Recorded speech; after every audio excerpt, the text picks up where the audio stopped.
안녕하세요. 2020년 3월 14일 토요일 지분경매로 토지개발업자 되기 조응수입니다. 오늘 우리 유튜브 강의 9강입니다. 지금 코로나 바이러스 감염 사태 때문에 현재 사망자가 오늘 현재 72명이고요. 확진자가 지금 8,000명이 넘어서고 있습니다. 이런 관계 때문에 우리 매주 하는 수요일날 오프라인 강의, 실전반 강의가 지금 3주째 휴강을 하고 있는데 다음 주까지는 휴강을 할 예정입니다. 그러니까 돌아오는 3월 18일까지는 휴강을 해야 될 것 같아요. 왜 그러냐면 교육부에서 3월 23일까지 전국적인 초중고등학교 이런 교육시설이나 학원들 전부 휴강 조치를 지금 하고 있는 상태이기 때문에 같이 지금 우리도 같이 휴강을 지금 하고 있는데요. 이 강의가 너무 휴강이 길어지기 때문에 돌아오는 3월 25일 날, 그러니까 3월 넷째 주에는요, 온라인 강의를 통해 가지고 몇 분 오프라인에 오실 아주 작은 인원, 지금 교회 예배도 온라인 강의를 그렇게 드리잖아요. 그런 식으로 몇 분 오실 분만 오시고요. 그 나머지 분들은 이제 온라인으로 이 강의를 좀 보내드리는 방식으로 공부를 진행할까 합니다. 그래서 매주 수요일날 이런 강의를 통해 가지고 3대 대박 투자법, 또 채권 양수도 기술, 지분경매 기술들, 또 우리가 할 수 있는 지분경매, 또 특수경매 중에 특수경매인 이런 지분경매에서의 해결할 수 없는 일반 지분경매를 기본 과정으로는 해결할 수 없는 아주 깊은 내용들, 지분경매 플러스 법정지상권, 지분경매 플러스 분묘기지권, 지분경매 플러스 선순위 임차인과 같이 해결하기가 어려운 이러한 물건들을 할 수 있는 공부들을 할까 합니다. 그래서 다음 주 수요일까지는 공부를 지금 쉴 예정이고요. 25일부터는 돌아오는 3월 25일부터는 온라인 플러스 오프라인 두 가지를 경험한 이러한 그 실전반 과정을 운영해야 될 것 같아요. 그래서 이 자세한 사항은 조금 또 한번 공지를 통해서 알려드리려고 합니다. 자, 오늘 지난주 8강까지 우리가 공부했습니다. 이 코로나 사태 때문에 굉장히 분위기가 지금 위축되어 있고요. 이 주식 시장에서도 지금 현재 어제 금요일 날 코스닥에서는 서킷 브레이커, 또 코스피에서는 사이드카까지 이렇게 그 동원되는 아주 그 급락 장세, 패닉 장세였습니다. 마찬가지로 주식 시장이 이렇게 떨어지고요. 또 환율이 오르고 뉴욕 시장에도 블랙 먼데이 1987년도에 블랙 먼데이 이후에 최대 폭락 때문에 이런 그 우한 폐렴 사태가 세계적인 경제 공황을 일으킬 수 있는 상황이기 때문에 우리는 더욱더 이 부동산 투자에서 이러한 장세라든가 경제 흐름을 잘 보시고요. 나만의 전문 기술을 가지고 있을 때 이러한 어려운 장에서도 극복해 나갈 수 있는 겁니다. 그래서 깊은 전문 기술을 배울 수 있는 이런 실전반을 통해 가지고요. 여러분들이 이런 절박한 경제 상황에서 헤쳐나갈 수 있는 길이 바로 공부를 통해 가지고 전문 기술을 익히는 겁니다. 자, 그러면은 우리가 오늘 공부할 차례가 어딘가 한번 보시면서 이 교재는 있잖아요. 지분경매로 토지개발업자 되기. 처음 오늘 보신 분은요. 매일경제신문사를 통해 가지고 제가 저자 조응수입니다. 지분경매로 토지개발업자 되기 이 책을 구매하셔 가지고요. 오늘 페이지 4페이지 9강입니다. 지난 우리 공부 시간 8강까지 했던 공부가 부당이득금 반환 청구 소송장 만드는 방법에 대해서 이제 8강에서 했습니다. 오늘은 이어가지고요. 여기 보시는 것 같이 소장, 부당이득금 반환 청구 소장에 대해서 쭉 지난주에 말씀드렸고 청구 원인 또 이런 첨부 서류를 통해 가지고 공부하는 방법인데요. 부동산 목록입니다. 오늘은 요 마지막 장 지난주에 다 이어서 할 수가 없어가지고 임차료 청구 내역에 관련된 거를 조금 우리가 남겨놓고 갔는데요. 바로 이 임차료 청구 내역서를 통해 가지고 여러분들이 바로 소장에서 소속물가액을 만드는 1년 임차료가 소속물가액인데 그 소속물가액을 통해 가지고 인지를 여러분들이 그 법원에 제출하셔야 됩니다. 근데 그 임차료 청구 내역을 통해 가지고 바로 소속물가액을 만드는 거고요. 그 소속물가액에 인지와 송달료를 내야 되는데 먼저 인지 가격을 산정하기 위해서 바로 이 임차료 청구 내역서를 따로 만드셔야 됩니다. 뭐 형식이 있는 건 아니고요. 보통 이런 그 순서대로 만드셔야 될 것 같습니다. 자, 기준 시점은 여러분들이 매각 잔금을 납부한 날부터 카운트 되는 겁니다. 다시 한번 설명드리지만 부당이득금 반환 청구 소송은요. 여러분들이 이 낙찰을 받으신 이후에 타 공유자가 이 낙찰받은 부동산의 전부를 점유 사용하고 있을 때 내 지분만큼의 부당이득금을 전세금 시세를 이 월세로 환산한 금액으로 청구하는 겁니다. 부당이득금 청구 기준은요. 인근 부동산의 전세금 시세를 말씀드리는 거고요. 예를 들어서 1억짜리 다세대 주택입니다. 거기에 2분의 1 지분 절반을 내가 낙찰을 받았다. 그러면 나의 감정가는 5천만 원이 되는 거죠. 절반. 그런데 그 중에 예를 든 겁니다. 전세금이 8천만 원이라고 할 때 나의 전세금 시세는 2분의 1이 4천만 원 정도 되겠죠. 여기는 물론 이제 5천만 원이라고 실제 있었던 얘기인데 예를 들어준 거예요. 1억짜리 물건을 내가 낙찰받았을 때 전세금의 시세는 4천만 원이 되겠죠. 그때 내 점유지분이 여기선 13분의 2지만 조금 전에 말씀드린 것 같이 2분의 1 지분일 때 그러면 4천 곱하기 2분의 1 그러면 2천만 원이 되겠죠. 지금 같은 경우에 지분이 13분의 1이라서 굉장히 작기 때문에 이렇게 769만 원이 나오는데 2분의 1인 경우에 4천만 원이라도 전세금이 작더라도 지분이 크기 때문에 2천만 원이 될 수 있습니다. 그래서 내가 낙찰받은 지분만큼 또 전세금만큼 그 금액을 산정해 가지고요. 여기다 글로 쓰시면 돼요. 월차임 전환시 산정률 월차임 전환시 산정률 기준은 연 12%. 이 금액은요. 어떤 법률적 기준이 있는 게 아니라 일단 여러분들이 이게 하나의 협상입니다. 그러니까 협상에서는 부풀려 말하기라는 전략이 있어요. 그래서 이 부풀려 말하기 전략을 통해서 조금 여러분들이 부풀려서 더 확 많은 금액을 깎일 거를 예상하고 내야 되는 거예요. 그래서 월차임 산정 1%를 칩니다. 조금 높은 감이 있죠. 이 산정은.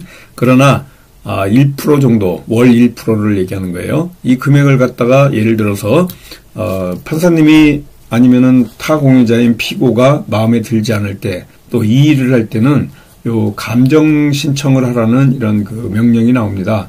그래서 감정 신청을 하게 되면요. 보통 200에서 300만 원 정도 들기 때문에 상당히 금액이 많이 들 수 있어요. 그래서 이런 작은 전세금으로 인해 가지고 이런 부당이득금 반환 청구 소송이 진행된다. 그러면 감정 신청을 하라는 이런 명령보다는 오히려 조정을 하자. 이러한 내용으로 판사님이 명령을 내릴 때가 굉장히 많습니다. 결국은 감정 신청으로 갈지 아니면은 조정으로 갈지 이것은 판사님의 재량이다. 그래서 먼저 여러분들이 이러한 부당이득금을 좀 제시하는 앵커링이라고 그래요. 우리가 이 협상에서는 내가 먼저 어떤 금액을 제시하는 겁니다. 그때 부풀려서 말하기 전략을 통해 가지고 협상의 부풀려 말하기 전략을 통해서 여러분들이 이런 1% 월 1%를 산정해 주고요. 청구금액 산출 근거 연 차임을 이렇게 할 때는 0.12가 되는 거죠. 숫자를. 그랬을 때에 1년치 청구분이 나옵니다.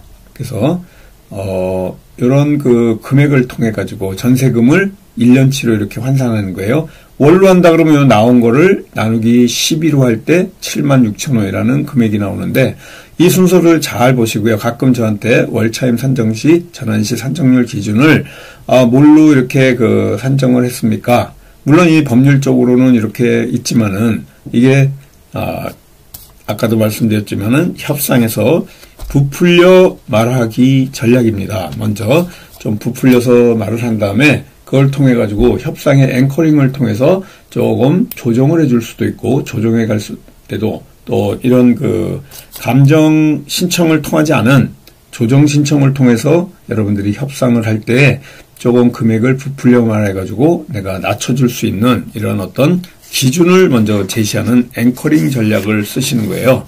그래서 지난주 8강에 이렇게 그 부당이득권 반환 청구 소송장 만드는 방법 중에 제일 뒤에 속가 산정하고 인지를 만드는 바로 임차료 청구 내역서는 따로 별지로 이렇게 만들어가지고 제출하셔야 될 것 같습니다.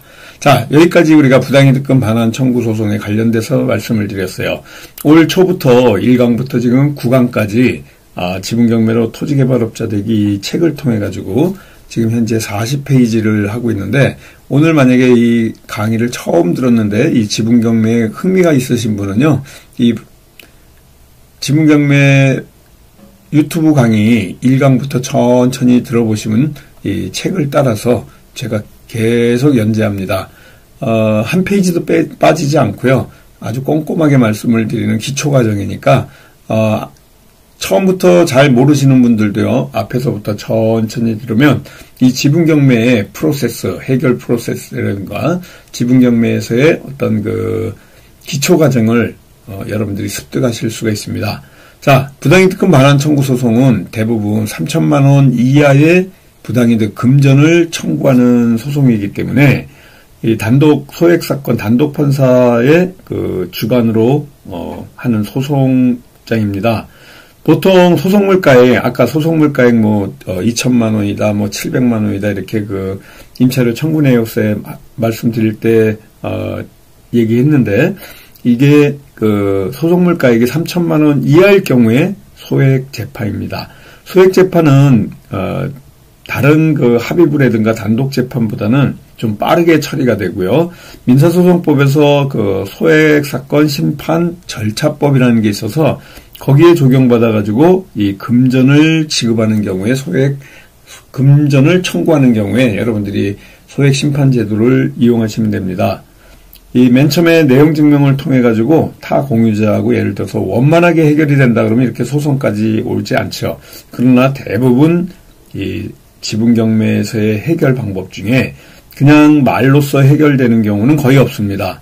이 소송을 통해서 소송장을 써서 이러한 그 해결 프로세스를 통해 가지고 해결하는 경우가 더 많은 경우가 있어요. 그래서 3천만 원을 초과하지 않고 금전 지급을 목적으로 하는 청구에 대해서 하는 게 소액 재판이다. 그래서 우리 부당이득권 반환 청구 소송은 소액 그 심판 제도를 통해 가지고 할 수 있다.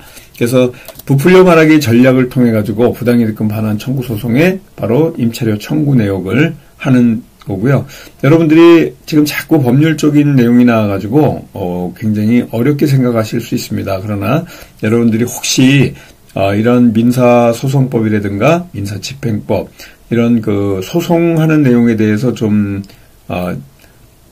기초가 튼튼하지 않으신 분들은요, 이 대형 서점에 가셔가지고 민사소송법 간단하게 기초 과정으로 하는 책들을 하나 사셔가지고요, 그 공부를 따로 좀 하셔야 될 것 같습니다.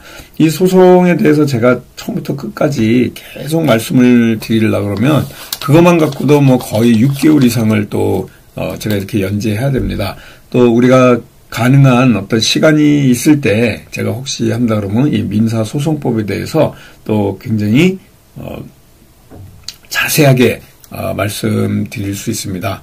이 소액 심판 제도, 그러니까 바로 소액 사건에 관련된 3천만 원 이하의 소송에 대해서 말씀드리면요, 보통은 여기 보신 것 같이 민사과가 가지고 소장에다가 쓴다 이렇게 돼 있지만은 요즘은 이렇게 소장을 써가지고 옥편을 통해서 아니면 직접 법원에 가가지고 제출하고 이런 걸 잘 안 합니다. 왜 그러냐면 좀 이따가 제가 오늘 시간이 되면 말씀드리고요. 이어서 다음 주에는 전자소송에 대해서 또 말씀을 드릴 건데요. 대부분은 전자소송을 하게 됩니다. 이렇게 오프라인이나 또 우편을 통해 가지고 제출하는 것보다는요, 전자소송에 대해서 말씀을 좀 드려야 될 것 같아요. 소장을 여러분들이 접수하는 방법은 세 가지가 있어요. 하나는 직접 소장을 만들어 가지고 뒤에 첨부까지 다 하고 부본을 만들어서 피고에게도 갈 수 있는 부본을 같이 제출하는 거예요. 하나 원본은 판사님이 볼 거고요. 부본은 상대에게 갑니다. 판사님이 보는 것과 상대가 보는 게 똑같아야 돼요. 그러니까 뒤에 첨부 서류라든가 증거 서류가 있을 때는 그것도 같이 첨부해서 제출해야 됩니다. 그리고 내가 봐야 되는 이 소장도 들고 있어야 되겠죠. 그래야지 제가 변론기일에 이러한 소장을 들고 가가지고 또 같이 그걸 보면서 변론을 해야 됩니다. 그래서 우리가 세 가지 방법 중에 하나가 바로 우편을 통해 가지고 소장을 제출하는 방법, 하나는 법원을 찾아가 가지고 민사신청과에서 이 소장을 제출하는 방법, 세 번째는 전자소송을 통해 가지고 제출하는 방법까지 있습니다. 그래서 여러분들이 지금까지 제가 말씀드린 것 같이 이 소액심판제도는요 신속히 진행이 됩니다. 그리고 소송 대리, 그러니까 변호사를 통해서 할 필요가 없는 아주 간단한 소송이기 때문에 소송을 제기하는 원고 자신이 그날 스스로 하면 되고요. 예를 들어서 법원 허가 없이도 배우자나 직계, 혈족, 형제자매, 호주 이런 사람들은 대리인이 될 수가 있습니다. 그래서 간단한 이 책에 쭉 있어요. 소송 대리까지도 다번에 있는데요. 여러분들이 이 소액 심판 제도를 3천만 원 이하의 부당이득금 반환 청구 소송을 할 때는 이러한 소송 위임장을 통해 가지고 대리도 할 수 있고, 보통 단독이라든가 합의부는 1심 판결하는데 보통 6개월 정도 걸리는데, 요 소액 심판 제도 같은 경우에는 지금 한 30일, 한 달 정도면 된다, 이렇게 보시면 되겠습니다. 여기서 또 인지라든가 송달료에 대해서도 자세히 말씀드려야 되는데 거기까지 하고요. 다음 주에는 이제 전자소송 또 인지 때 계산하는 방법에 대해서도 쭉 설명을 드릴 겁니다. 여기 보시는 것과 같이 43페이지에요. 교재 43페이지에 보면요, 굉장히 중요한 얘기입니다. 대한법률구조공단이라고 네이버에서 검색하시고요. 요 홈페이지에 들어가시면 소송비용 자동계산이 있습니다. 소송비용 자동계산을 통해 가지고 인지나 송달료를 계산하시면 됩니다. 이걸 따로 계산하실 필요 없고요. 지금 같은 경우에는 송달료가 한 번 보냈는데 4,800원이에요. 굉장히 비싸졌습니다. 여기 보시면은 송달료가 3,700원이라고 돼 있는데 이 책이 좀 2016년도에 돼 있기 때문에 3,700원인데요. 지금은 4,800원까지 인상되어 있습니다. 그래서 이렇게 인지와 송달료를 계산하는 방법들이 대한법률구조공단을 통해 가지고 여러분들이 하실 수가 있는데요. 여기 들어가시게 되면요, 대한법률구조공단 잠깐 한번 볼게요. 대한법률구조공단이라고 나옵니다. 자, 보세요. 이걸 꾹 눌러주시고요.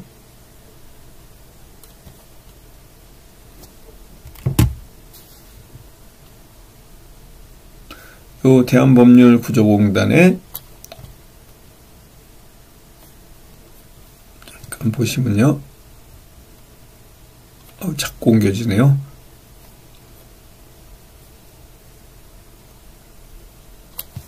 여기를 좀 지우겠습니다.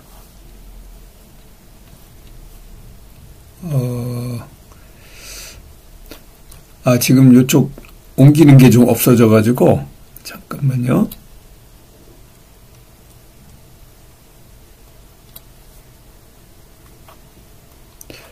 대한법률구조공단에 여러분들한테 좀 딱 보여드리려고 그러는데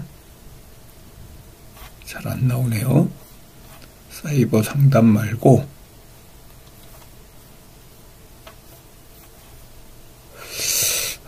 조금 다음 주에 찾아가지고 제가 말씀을 드릴게요.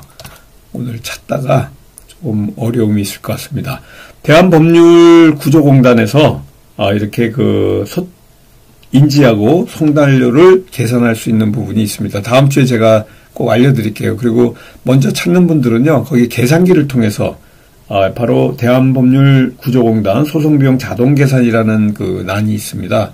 그래서 이 대한법률구조공단에 안에 보시면 뭐 법률 상식도 있고 쭉 있는데, 지금 현재 이게 지금 안 나와서 나중에 제가 한번 보여드리도록 하겠습니다. 다음 주에. 그래서 찾아가지고 제가 소송비용 자동계산부터 다음 주에 시작하도록 할게요. 그래가지고 전자소송을 어떻게 하는지, 또 전자소송하는 법에 대해서까지 계속해서 이 소송 내용에 대해서 다음에 10강, 11강, 12강을 통해가지고 여러분들하고 같이 공부해 나가도록 하겠습니다. 지금 우한 폐렴 때문에 굉장히 힘든 시기를 맞고 있습니다. 국가적으로나 여러분들 사업적으로나 굉장히 힘든 시기인데요. 힘내시고요. 이런 시기에 집안에서 외출 안 하고 있을 때 이 지분경매를 통해서 여러분들 전문 지식을 또 늘리시고요. 건강 유의하시고 다음 주에 10강 공부할 때 찾아뵙도록 하겠습니다. 건강하게 지내시다가 다음 주에 뵙겠습니다. 감사합니다. 안녕히 계십시오.